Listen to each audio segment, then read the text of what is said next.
He survived a horrible forklift truck accident that left him in need of emergency surgery to amputate the lower part of his body. The adolescent has defied all expectations by overcoming the odds. After veering off the road and plummeting 50 feet to the ground, Lauren Showers, 19, found himself trapped beneath a huge industrial truck on the other side of the bridge. He remained perfectly conscious throughout the ordeal, and when he looked down, he discovered that his right arm had exploded and that everything below his hips had been utterly flattened. Hemicorporectomy operation, in which everything below his waist was severed, was performed on the young man, who made the courageous decision to have surgeons execute the procedure in order to preserve his life. Doctors warned his distraught girlfriend, Sabia Reich, now 21 years old, that he wouldn't survive, and she bid goodbye to him 6 times, believing he wouldn't make it through to another day. But by some miracle, he made it through. The couple had only been dating for 18 months when the accident occurred, but they claimed that the stress drew them even closer together, and they got engaged this year as a result of the event. As Lauren from Great Falls, Montana, explained in a YouTube video, "I was cognizant during the entire event, and I really witnessed as the forklift collided with me and crushed my body. Every medical practitioner I've encountered has been rather taken aback by everything, especially given the circumstances surrounding my injury. To have half of my body amputated was not a difficult decision. It was practically a matter of life or death for me. I didn't have to think about it, since Sabia assured me that she would always be by my side, and I had the support of my entire immediate family." When Lauren got in the accident in September 2019, he was working as a laborer on a construction site as part of a bridge rehabilitation project. He was driving a forklift across a highway bridge outside the town of Wilsall, Montana, when automobiles began passing him through the traffic signals without his permission. Because of the drastic narrowing of the single lane, Lauren was forced to veer dangerously close to the bridge edge as a car passed him, causing the ground to disintegrate beneath his feet. He attempted to jump off the falling forklift, but his leg became entangled in the seatbelt, causing him to be thrown from the apparatus as it dropped 50 feet down a steep incline. Lauren was crushed by the forklift after it rolled down the hill 3 times before hitting the earth at the bottom of the slope when the forklift crashed on top of him, crushing his body. According to Lauren, as the edge of the bridge fell and the forklift began to tilt up, I unbuckled my seatbelt and ran to the edge of the bridge. It was a case of fight or flee, and now I realize that was the incorrect decision. When the seatbelt wrapped around my leg as I jumped out of the forklift, I actually swung out instead, breaking one of my ribs on the forklift's floorboard. I tried to stay on top of the forklift as much as I could while it rolled, but I was thrown from the forklift at the bottom of the hill when it finally came to a stop.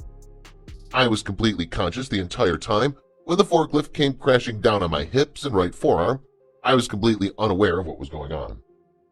With the forklift on top of my body, I recall glancing to my right and seeing a large, old piece of muscle from my arm just lying on the ground next to me. As a result of the impact, it had completely disintegrated. We later discovered that he was able to survive because the ground was so soft due to the fact that Lauren's team had just finished shifting it, Sabia explained. As a result, Lauren would have been split in half and would have bled to death before the air ambulance could arrive if the dirt hadn't been tampered with earlier. The dirt's softness was what saved his life in that situation, says the author. Lauren was carried up the hill on a stretcher by an air ambulance that had landed on the bridge. He was then flown to a hospital in Bozeman, Montana, where he was reunited with his family. Lauren had suffered a total amputation of his right forearm and hand, as well as a shattered right clavicle and shoulder in the accident. He had a pulmonary embolism, which is a blockage in a lung artery, and he required a breathing tube to be removed from his body. Lauren's lower torso had been crushed in the accident, and he made the courageous decision to undergo hemicorporectomy surgery, which resulted in the amputation of everything below his waist. They believed that my lower extremities could still be saved, Lauren explained further. The doctors tied off my main veins down below and ran scans of my body to check how bad things were in there, and they discovered that my pelvis had entirely collapsed, says the patient. I was flown to Seattle, Washington on a Mercy flight, where doctors initially conducted a surgery on my right hip, genitalia, and left thigh, after which I was released. It was determined that I would require a hemicorporectomy surgery, where they examined my pelvis as well. With my permission, they attempted to save my sperm, but it was determined that it was not viable. Doctors informed Sabia and his family that it was time to say their final goodbyes. They ended up saying goodbye to him 6 times in the first month of his hospital stay before realizing that he had a fighting chance to make it. There were many sincere, teary, sorrowful conversations during the first month of him being in the hospital, Sabia recalled. It was a difficult time. In fact, the first time we said goodbye was just before his surgery, when he was still wearing his intubator and writing to us since he couldn't speak.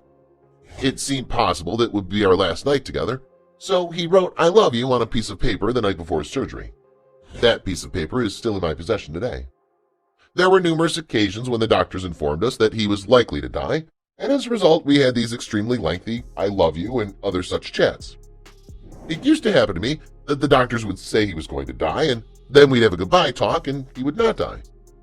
It was terrible, to put it bluntly, and we despised it. His health was playing a joke on us, saying things like, "Haha, we're good now, but we're going to die soon, so you'll all be unhappy." But he ended up living. Lauren was transferred to a hospital in Montana a month after his accident so that his family could visit him. Doctors still believed he would die, so he was transferred back to Montana. His health, on the other hand, began to improve at an astonishing rate. Initially, doctors predicted that he would be in the hospital for at least a year and a half, but he only stayed for 3 months before returning home for 4 weeks of rehabilitation.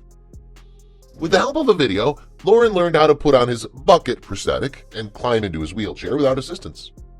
Throughout it all, Lauren had been really creative in order to make himself as self-sufficient as possible, Sabia added. In our new existence, whenever a challenge presents itself, he merely finds a way around it and comes up with a wacky solution that a regular, abled person would never dream of.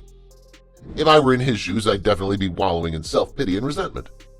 There are so many different ways people deal with these situations, and I believe he has truly overcome all odds, both psychologically and physically. He's done everything he can to make his life as normal as possible for himself, and it's something about him that I really admire and admire deeply. This weird event occurred to us, and he's still the same person he was before.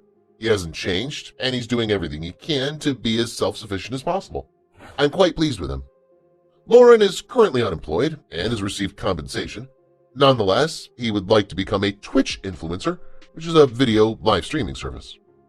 A little over a year ago, Lauren proposed to Sabia, and the newly engaged pair has decided to tie the knot on the anniversary date of July 17, 2022.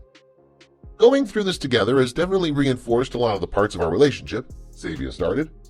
A lot of the simple things that we used to take for granted as a couple have become much more important to us as a result of this experience. I live a pretty simple existence now, especially in comparison to what it used to be, Lauren explained. There's a lot more stuff lying around now than there was before. It took me about 3 months after the accident before I was able to comprehend just how incredible and wonderful it is that I'm still alive.